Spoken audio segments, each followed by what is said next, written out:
The heavy rain lashed against the grand iron gates of the Montgomery estate. Inside, the mansion stood in silence, dark, cold, and untouched by laughter for years. But that silence was about to be broken forever. 3 faint knocks echoed through the endless hallway. Ethan Montgomery, the reclusive millionaire, froze as the sound reverberated like thunder in his chest. For a moment, he thought it was his imagination, another cruel trick of loneliness. But when the knocks came again, softer this time, almost timid, something inside him stirred. He opened the heavy wooden door. The storm wind rushed in, and with it came the sight that would shatter his world. There, on the stone steps, sat a small girl. Her clothes were damp. Her hair clung to her face, and beside her rested an old torn suitcase. In her tiny hand, she clutched a silver pendant shaped like a star. But it wasn't the suitcase, nor the star, that pierced Ethan's soul. It was her eyes, red, swollen from crying, yet carrying a courage too heavy for someone so young. She looked up at him, her voice trembling, and asked, "Mister, when you lose your mom, does it ever stop hurting?" Ethan felt the ground shift beneath his feet. That single question ripped open wounds he had buried beneath wealth, routine, and silence. He had no answer. But what struck him even harder was her name, Lily, the same name he and his late wife Maggie had chosen for the daughter they never got to hold. Coincidence or destiny? This is not just a story about wealth or loss. It's about the night a millionaire's hollow life collided with the fragile hope of a forgotten child. And how, from that collision, a truth more powerful than fortune itself began to rise. But who was this little girl? Why did she arrive at his door on that night in the middle of the storm? And what secret bound her fragile heart to the past Ethan had spent years trying to bury? This is a story of how a millionaire, imprisoned by silence and regret, opened his door to a child who carried not only a suitcase, but the key to his redemption. Stay with us until the end, because what began as a simple knock on the door would turn into a revelation that changed everything Ethan thought he knew about family, destiny, and love. The mansion of Ethan Montgomery had once been the stage of dazzling parties, of music drifting from polished pianos, of laughter echoing across its wide marble halls. But now it was nothing more than a monument to silence. Years had passed since joy last crossed its thresholds, and though the chandeliers still glitter above and the fireplaces still glowed when lit, every room carried the same unbearable truth. Welcome by space, but it cannot buy warmth. Ethan woke before dawn, as he always did, not because he wanted to, but because sleep had long ago abandoned him. His body still followed routine, like a machine programmed by years of habit. He moved through the corridors in slippers, his hand brushing along the rail of the grand staircase, pausing for a second at the portrait of Maggie, his late wife. Her smile, forever frozen in oil paint, seemed to watch him descend with both tenderness and accusation. He could never meet her gaze for long. He would lower his eyes, turn away, and continue into the kitchen. There, he performed his ritual.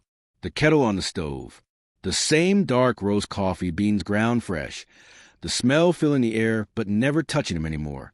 2 cups were always set on the table, one filled, the other left empty. He did not know why he still placed it there. Habit, perhaps, or denial, or a desperate hope that one day the emptiness across from him would be broken. He sipped the coffee slowly, letting its bitterness coat his tongue. He never added sugar anymore. Maggie had always remembered to sweeten it for him. Without her, he forgot, and now he no longer tried. After breakfast, he would cross the dining hall, walking past a long mahogany table that once sat 20 guests but now gathered only dust. The silence pressed on him, heavy and suffocating, yet he endured it without flinching. He had learned that silence could be louder than sound. It could remind you of every voice that was missing. In the living room, the grand piano stood under its cover, untouched since the day Maggie had left him. Ethan often paused there, lifting the cover just enough to see the ivory keys, then dropping it again with a sigh. He could almost hear her fingers dancing, the gentle melodies that had once filled the evenings. Now, when the wind blew through the cracks of the old windows, it mimicked notes that stabbed rather than soothed. The mansion was filled with relics of the life he lost. Photographs in silver frames lined the shelves, their smiles too alive to look at for long.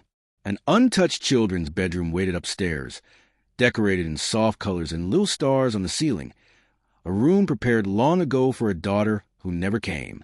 Ethan rarely dared to step inside. When he did, his hands trembled as they traced the edges of the crib, and he always left quickly, as though the air itself could burn. But there was one object he always returned to: a book, a thick fairy tale volume bound in blue leather. Still new, still smelling faintly of the bookstore from where he had once bought it. It sat on his office shelf, untouched, unopened, waiting. He had purchased it the week Maggie told him she was pregnant. He imagined himself reading those tales aloud at bedtime, watching a little girl's eyelids grow heavy as her imagination soared into kingdoms of castles and dragons. But fate had other plans. That dream had been torn away before it had even begun, and so the book remained unopened, like a tomb for the future he never held. Ethan Montgomery was a man admired by the world.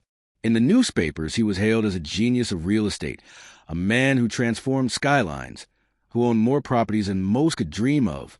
He was the subject of glossy magazine covers, described as charismatic, visionary, unshakable. Yet those who wrote those words had never seen him at night, alone at the table with a single cup of bitter coffee, staring at the empty chair as though it could still answer him. They never saw the way he closed his eyes when he passed the piano, or how he touched Maggie's photograph with fingers that shook with both love and anger. They never heard the silence of his mansion, a silence thick as grief, pressing into every wall. Day after day, he buried himself in business. Contracts, meetings, negotiations. His office was piled with papers, towers of reports he skimmed without truly reading. He was always working, yet he was never present. Colleagues respected him, investors trusted him, but those closest knew that Ethan's mind wandered elsewhere, to a life he once had, to a family that slipped through his hands. Sometimes, when he sat alone at night, he wondered why he still carried on. What was the purpose of all this wealth, of the marble floors, of the antique clocks, of the chandeliers that sparkled but illuminated nothing? He had built an empire, but within himself there was only ruin. And yet, life has a way of breaking into even the most fortified walls. On one particular morning, the mansion felt even heavier than usual. The sky outside was gray, clouds pressed low, and the air was dense with the promise of rain. Ethan poured his coffee, stared at the second empty cup, and felt a tightness in his chest that was almost unbearable. He left the kitchen and wandered the halls like a ghost haunting his own home. He touched the piano once more, lifting its cover only to let it fall again. He stopped in front of Maggie's portrait, whispering words no one else would ever hear. Then he retreated to his office, sat at the desk, opened the fairy tale book, and closed it again before he could read a single line. He leaned back in his chair, pressing his hands against his face. It was another day that promised nothing but the same endless echo of silence. Another day in which wealth felt like chains rather than freedom. But what Ethan Montgomery did not know was that the silence of his mansion was about to be broken, that destiny had already begun to move, drawing closer step by step, until soon it would knock on his very door. The storm began as a whisper against the windows, a soft tapping like fingers against glass. But soon the rain grew heavier, sweeping across the grounds of the Montgomery estate until the gardens disappeared beneath a curtain of water. The branches bent under the force of the wind, and the lights of the mansion flickered once before steadying. Ethan sat in the living room, staring into the empty fireplace. He did not notice the storm at first.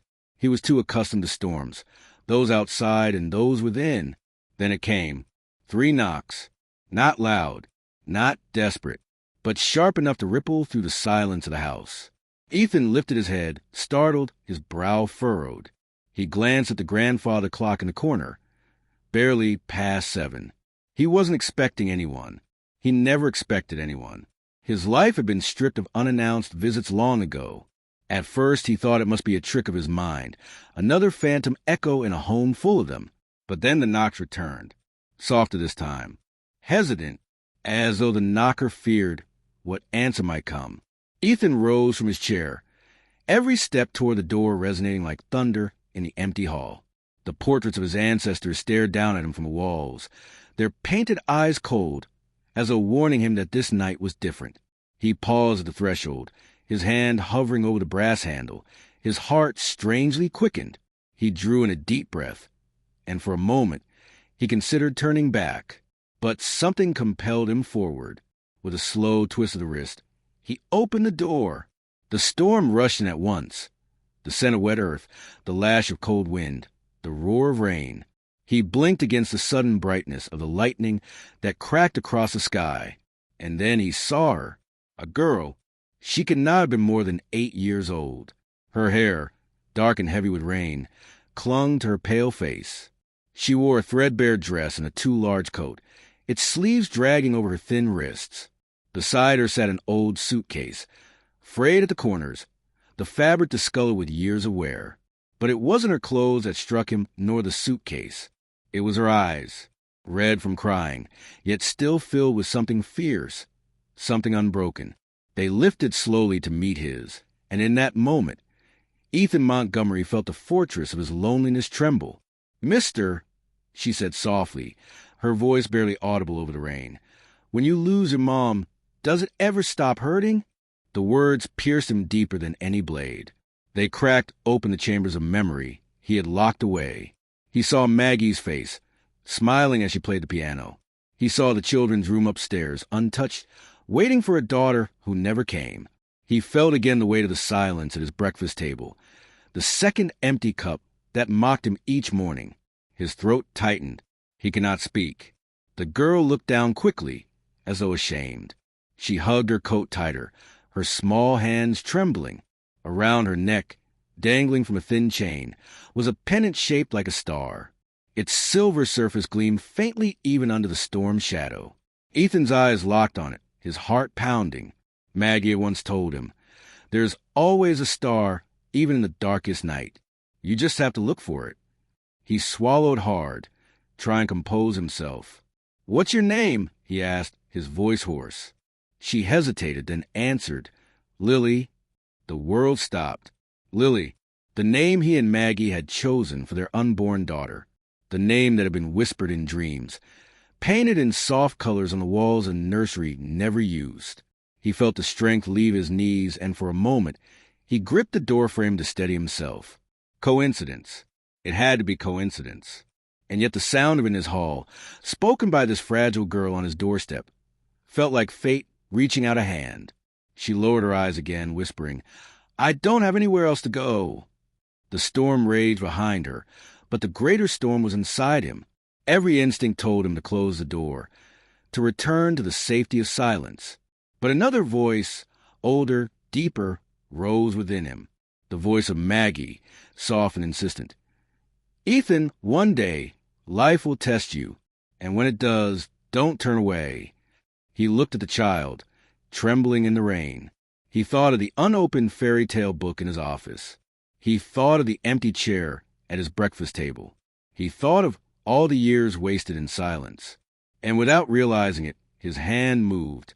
He opened the door wider. "Come in," he said. His voice was rough, uncertain. But the words carried weight, as though they had been waiting all these years to be spoken. The girl's eyes widened. She hesitated, clutching her suitcase. Then, with small, hesitant steps, she crossed the threshold. The rain dripped from her clothes onto the polished floor, her shoes squeaking softly. She looked around in awe at the towering ceilings, the glittering chandelier, the vastness of the home. To her, it must have seemed like a palace. To him, it had always been a prison. But now, for the first time, he wondered if it might become something else. Ethan closed the door. The sound of the latch echoed through the hall like a seal of fate. The storm outside continued to roar, but within the mansion, a different storm had begun, one that would change Ethan Montgomery's life forever. The air inside the mansion was warmer than the storm outside, yet Lily shivered as though the chill had seeped into her very bones. She stood just inside the doorway, her old suitcase clutched tight, her wide eyes darting across the grand hall. Marble floors gleamed beneath her wet shoes. Heavy curtains framed tall windows that rattled faintly against the wind. To her, everything seemed larger than life, overwhelming, impossible to belong to. Ethan watched her from a distance, his heart torn in two directions. One part of him wanted to tell her to set the suitcase down, to rest, to assure her she was safe here. Another part wanted to turn away, to reclaim the silence that had protected him all these years. His hands trembled as he spoke. "You can leave the suitcase there." His voice was softer than he intended, uncertain. Lily nodded and placed it carefully in the corner, but she didn't let go of her smaller backpack. She held it against her chest like a shield. Her eyes lifted to his, cautious, searching for permission to stay. "Are you hungry?" Ethan asked after a pause. It was the only question he could think of, something practical to cover the ache swelling inside him. Lily hesitated, then whispered, "A little." Without another word, he motioned toward the kitchen. The girl followed him, her small footsteps echoing in the cavernous halls. She glanced at every painting, every gilded frame, as though she was stepping into a fairy tale. For Ethan, the house had long ago lost its magic, but through her eyes, he saw sparks flicker where he had only seen shadows. In the kitchen, he poured water into a glass and placed it before her. Lily wrapped both hands around it, drinking slowly, as though even this simple gesture was something precious. When she finished, she whispered, "Thank you," with a sincerity that caught him off guard. For a long time, Ethan said nothing. He studied her thin frame, her hair tangled from rain, her eyes tired yet determined. She was far too small to be carrying the weight she bore. Finally, he asked, "Where were you before you came here?" Her voice cracked when she answered, "The hospital. Mama was sick. I stayed with her until the end. Then no one wanted to take me. They said I had to go to a home. I didn't want to, so I came here." Ethan felt his chest tighten. The word hospital opened scars he had worked so hard to keep hidden. He remembered the smell of antiseptic, the hum of machines, the nights Maggie spent hooked to tubes while he whispered false promises that everything would be fine. He remembered the helplessness, the fury at not being able to save her. And now, in front of him, stood a child who had carried the same burden of loss, forced to face it alone. "You shouldn't be here by yourself," he said, his voice harsher than intended.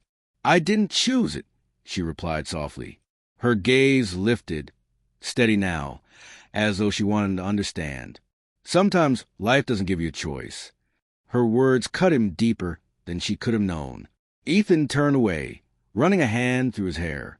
He had built an empire to control his world.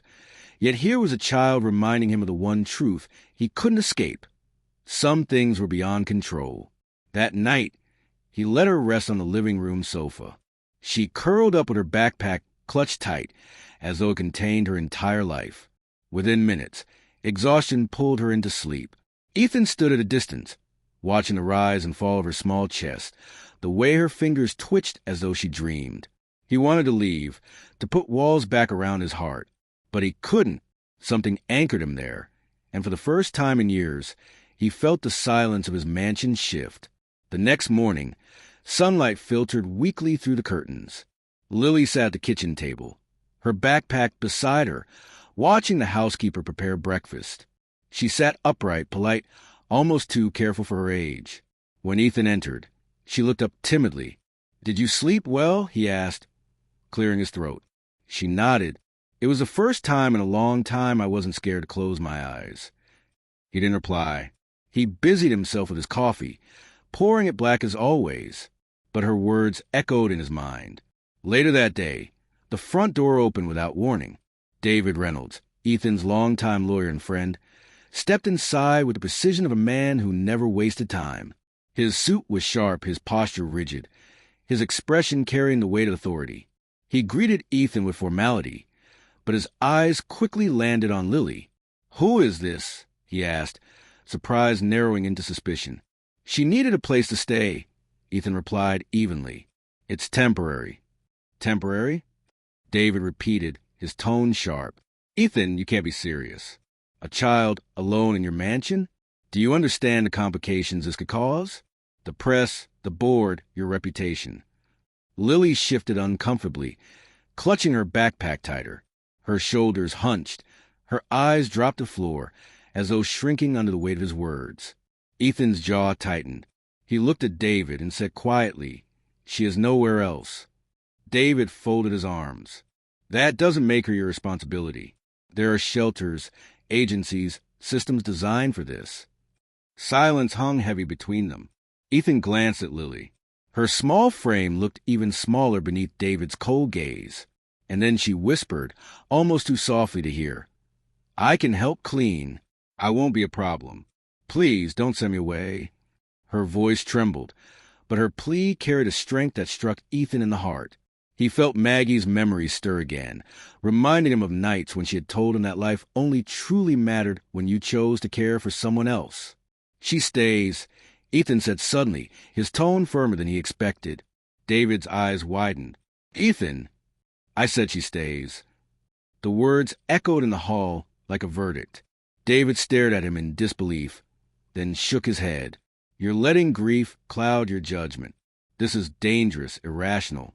Maybe it is, Ethan admitted. His voice was steady, resolute. But for once, I'm not going to let logic be the only thing guiding me. David adjusted his glasses, his disapproval evident.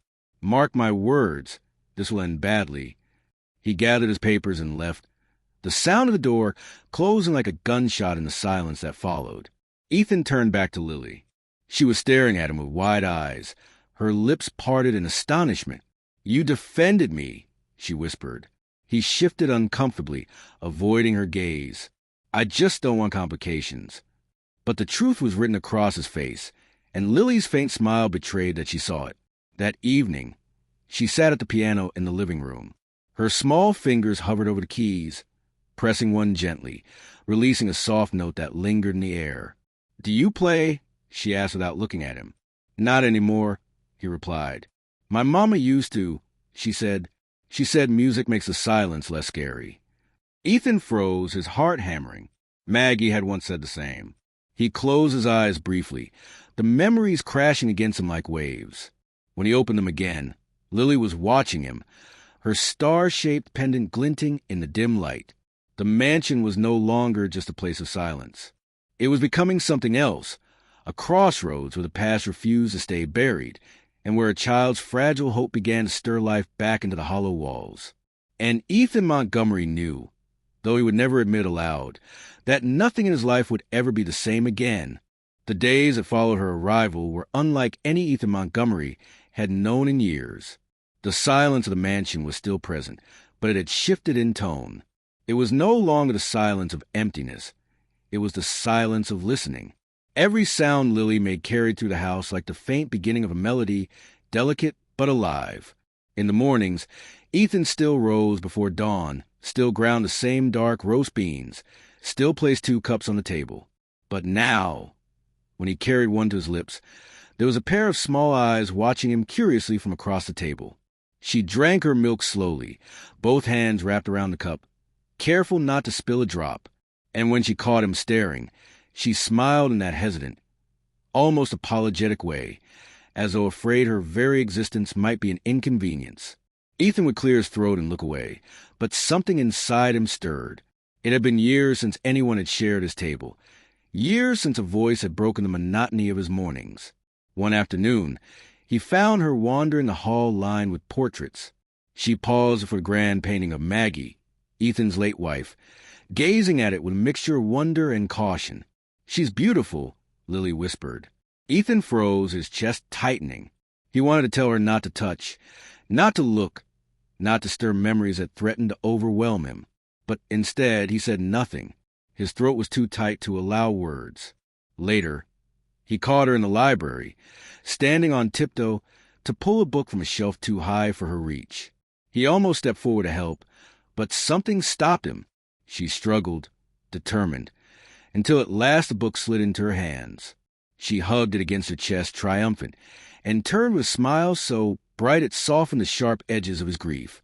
That night, as shadows lengthened across the room, Lily approached him in the living room. Her backpack was clutched tight, as though she had been debating with herself for hours. Finally, she set it down, unzipped it, and carefully pulled out a small, worn leather diary. Its edges were frayed, the cover scratched, the pages bulging with years of use. She held it out with both hands. My mama left this for me, she said softly. She told me to keep it safe, and that one day it would help me find where I belong. Ethan stared at the diary, his breath shallow. He reached for it slowly, his hands trembling as though the leather itself radiated heat. When his fingers closed around it, a strange weight settled into his chest. He sat down, opening the book gently, and began to read. The handwriting stopped him cold. Elegant, looping letters, delicate yet confident. His pulse quickened. He knew this hand. Maggie. The room spun. He blinked hard, but the words did not change. To my Lily, if you are holding this, I am no longer with you. But you are not alone. There is someone you must find, someone who carries a piece of us both. Look for the man in the great house. He will know you, even if he does not yet understand why. Ethan's hand shook so violently that the diary nearly slipped from his grasp. His eyes devoured the words. He could hardly process them. His wife's handwriting. In a stranger's diary. Addressed to this child. He forced himself to turn the page. More entries followed. Memories of Lily's mother's illness. Sketches of nights spent by hospital windows. Prayers for her daughter's future. And then, again, Maggie's words, woven among them like threads of destiny. If you feel lost, follow the star. It will lead you to the one who must protect you. His gaze shot to the pendant around Lily's neck. A small silver star glimmered faintly in the candlelight. His mind reeled. Maggie had often spoken of stars, of how even the darkest night held one hidden. Had she shared those words with another? Was it coincidence? Or something more? He closed the diary, pressing it against his chest. His eyes lifted to Lily, who watched him with wide, uncertain eyes. Where did your mother get this? His voice cracked, hoarse. She said it was from someone she once knew, someone who mattered. She told me that when she was gone, I should find a man in the big house with the wooden doors. Ethan felt the ground sway beneath him. He looked toward the massive front doors, the very ones Lily had knocked on that stormy night. His breath caught. It was impossible. It was insane. And yet every fiber of his being told him this was not coincidence. He stood abruptly, walking to the fireplace. He braced his hands against the mantel, his shoulders heaving with the weight of revelation. Behind him, Lily clutched her backpack, waiting. She did not know the chaos unraveling inside him. Finally, he turned. His eyes glistened, but his face was set in stone. Keep this safe, he said, handing back the diary. Never let it out of your sight. Lily nodded solemnly and tucked it back into her bag. She slipped the star pendant between her fingers, rubbing it as though it could calm her. That evening, she sat at the piano again. Her small fingers pressed a few tentative notes. The melody was uneven, hesitant, but when she smiled shyly and said, "Mama used to play at night, so I wouldn't be scared," Ethan's knees nearly buckled. Maggie, always playing soft lullabies, filling the house with calm. The connections were undeniable. The star, the name Lily, the diary, the music. Each piece tied this fragile girl to the very soul of his past. But what did it mean? Sleep evaded him that night. He sat in his study, staring at the unopened fairy tale book. He thought of how Maggie had once told him that stories were bridges, that one day they might guide someone back to him. Was this what she meant? He pressed a hand to the book, then whispered into the silence, "Maggie, what have you done?" The mansion seemed to hold its breath in response. The next morning, Ethan found Lily outside in the garden. The storm had cleared, leaving the air fresh, the roses glistening with dew. She crouched near one bush, plucking a fallen petal from the grass. She held it up to the light, smiling faintly. "Mama always said," she murmured, "that even when a flower falls, it can still be beautiful." Ethan stood frozen. Maggie had said the same, almost word for word. When Lily turned and caught him watching, she tilted her head. "Do you think things happen by accident, Mr. Montgomery? Or do you think maybe they're meant to?" He opened his mouth to answer, but no words came. He had lived his life by logic, by control, by structure. And yet, standing before this child who carried Maggie's words, Maggie's spirit, he could not deny the pull of destiny. "I don't know," he admitted at last, his voice low. Lily smiled gently, as though she had expected that. "I think nothing happened by accident." Her words settled into him like seeds. He turned away quickly, unwilling to let her see the storm raging in his chest. But as he walked back toward the house, Ethan Montgomery knew with chilling certainty this was no coincidence. This child was not at his door by chance. She was the echo of a past he could never escape, and perhaps the key to a future he had long ago stopped believing in. Before we continue, if stories like this move you, if you believe that behind every fortune there's a hidden truth waiting to be revealed, make sure to subscribe to our channel and turn on notifications. That way, you won't miss any of the powerful and emotional stories we bring to life. Because sometimes a single story can change the way you see the world. The days after the diary felt like living in the eye of a storm. Ethan carried the weight of what he'd read, the weight of Maggie's handwriting echoing across time, but he spoke of it to no one, not even to Lily. He watched her move through the mansion with quiet curiosity, touching the polished banisters, studying the shelves in the library, sitting at the piano as though the keys themselves whispered comfort. She was small, fragile, yet she carried with her a strength that unsettled him. For the first time in years, Ethan found himself listening, not to the ticking of the clock, not to the hollow echoes of his own footsteps, but to the faint laughter of a child rediscovering wonder in a house that had long forgotten it. He did not admit aloud, but every smile she gave carved a new crack in the walls he had built around himself. Then came the morning everything changed. It was a gray dawn, heavy with clouds, when Ethan entered the dining hall. Lily was already at the table, her backpack on the chair beside her as always, but her posture was slumped, her skin pale, her eyes dull with exhaustion. She forced a smile when she saw him, but it was weak, almost fragile. "Good morning," she whispered. Ethan frowned. "You don't look well." "I'm fine," she insisted, though her voice trembled. She picked up her fork, but her hand shook as she tried to lift a piece of bread.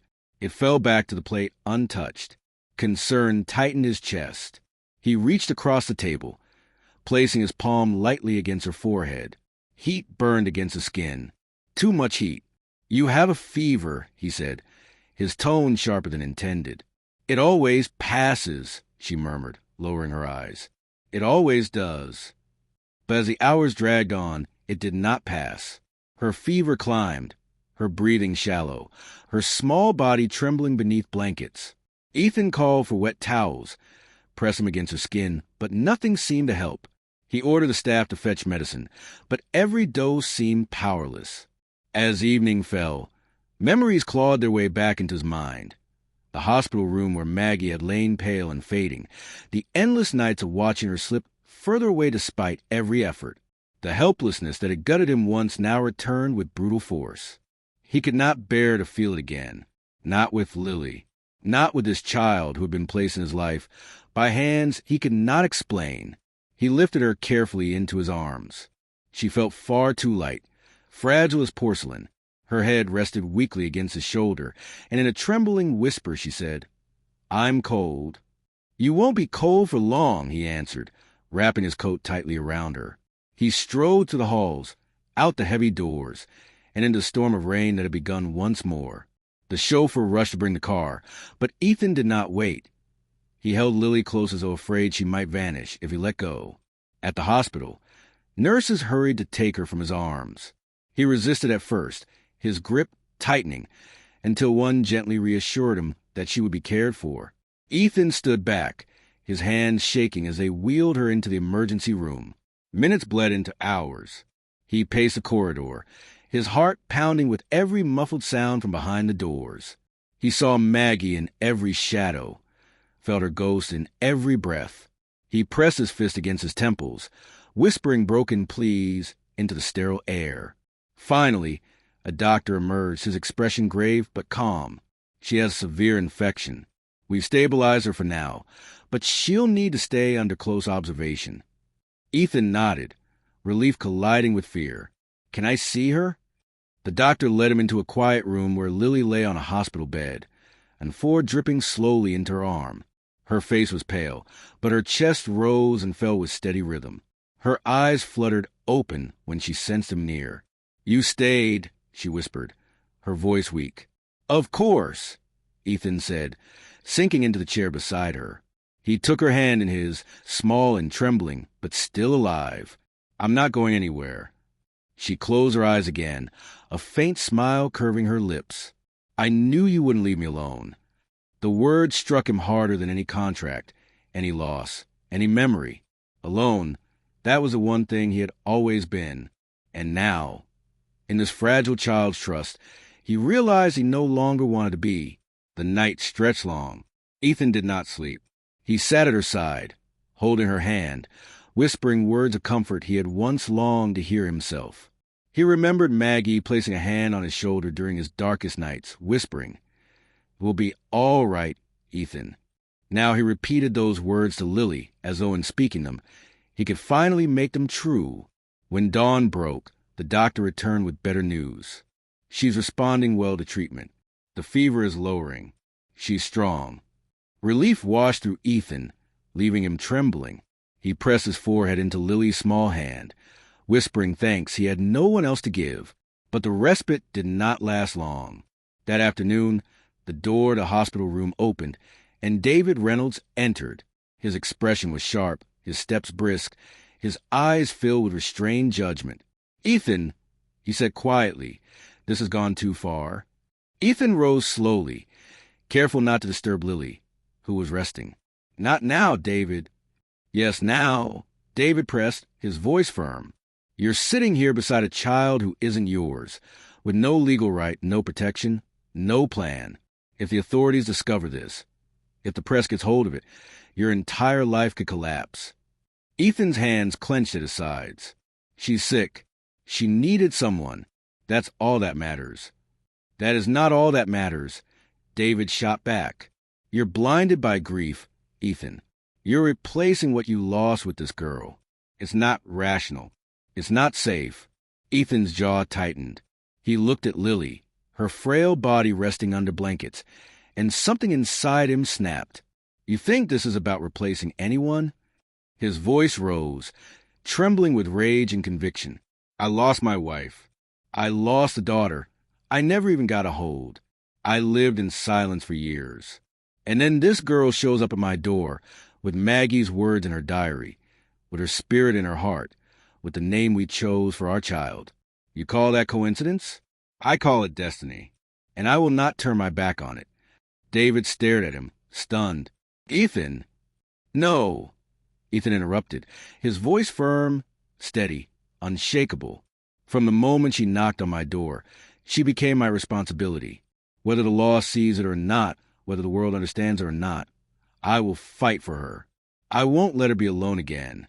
Silence stretched between them, heavy as stone. At last, David exhaled sharply, shaking his head. "If that's truly your decision, then prepare yourself. The road ahead will not be easy." Ethan turned back to Lily, his hand resting gently on her small shoulder. "I've lived through worse. This time I won't run." David adjusted his glasses, studying his old friend with a mix of disapproval and reluctant respect. Then, without another word, he left the room, the door closing softly behind him. Ethan sat again, pulling the chair close. Lily stirred faintly, opening her eyes just enough to see him there. "You didn't leave," she whispered. "I told you," he replied, his voice breaking but resolute. "You'll never be alone again." And in that moment, Ethan Montgomery, millionaire, widower, recluse, became something he had not been in years.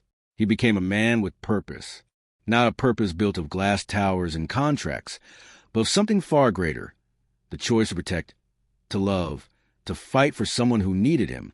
For Lily, the hospital days blurred together. White walls, soft beeping machines, nurses moving with quiet precision. But within that sterile space, something unshakable was forming. Ethan Montgomery, once a man hollowed by loss, now sat hour after hour at Lily's bedside. He read to her in hushed tones, held her hand through the restless nights, and whispered reassurances he once longed to hear himself. At last, the fever broke. The color began to return to her cheeks. Her breath grew steady, and her eyes opened wider each morning. One afternoon, as sunlight streamed through the blinds, Lily turned her head toward him and smiled faintly. "You stayed the whole time," she said softly. Ethan's throat tightened. He brushed a strand of hair from her forehead. "Of course I did." Her small fingers gripped his. "No one's ever stayed before." He bent forward, pressing his lips to her knuckles. "Then let me be the first. And the last. You'll never be alone again, Lily. Not as long as I live." She closed her eyes, and a tear slipped free, not of sadness, but of relief. Days later, they left the hospital together. Ethan held her hand firmly as they walked back into the light of the world. The chauffeur opened the car door, but Ethan paused, crouching down to meet Lily's eyes. "This isn't just my house anymore," he told her gently. "It's our home now." When they entered the mansion, it felt transformed. The same high ceilings, the same grand staircase, the same piano waiting in silence. But everything was different because she was there. Lily's footsteps pattered against the marble floor, filling the emptiness with life. She ran her hand along the banister, smiling, and whispered, "It feels less lonely already." That evening, Ethan set the dining table with 2 full cups. He poured coffee for himself, milk for her.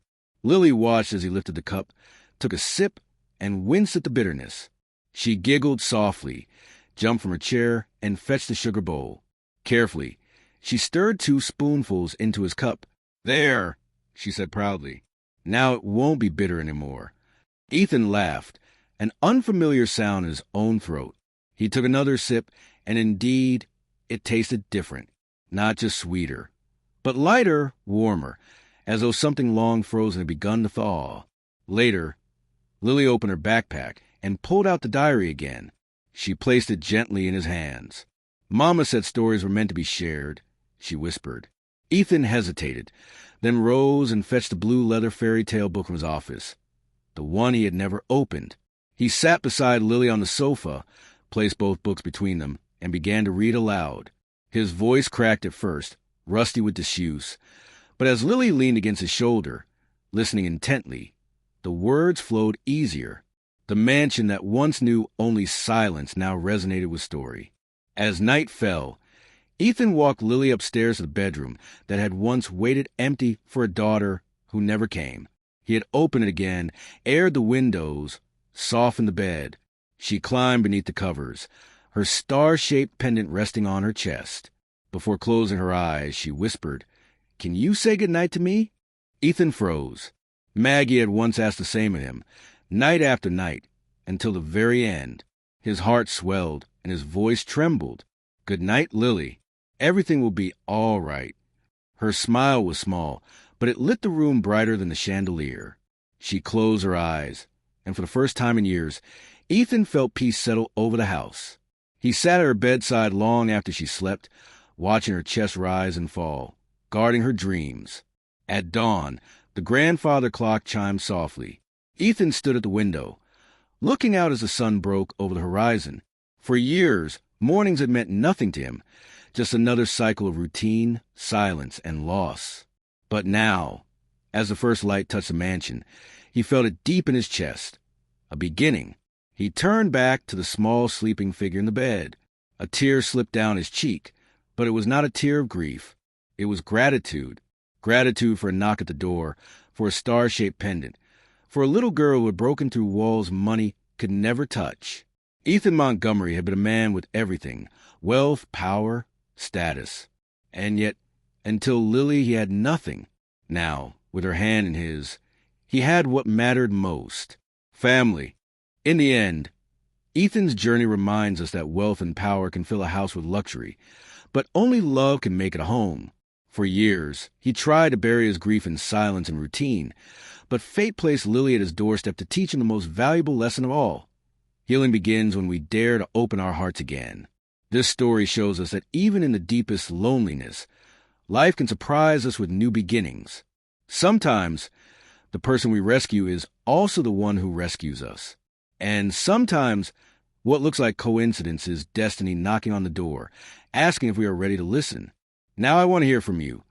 What part of this story touched you the most? Was it the moment Ethan chose not to turn his back on Lily? The discovery of her connection to his past? Or the quiet promise that she would never be alone again? Leave your thoughts down below in the comments. I'll be reading each one of them. And don't forget, if you enjoyed this story, hit the like button, subscribe, and activate the notifications so you don't miss the next tale. Because behind every silence, there's always a voice waiting to be heard.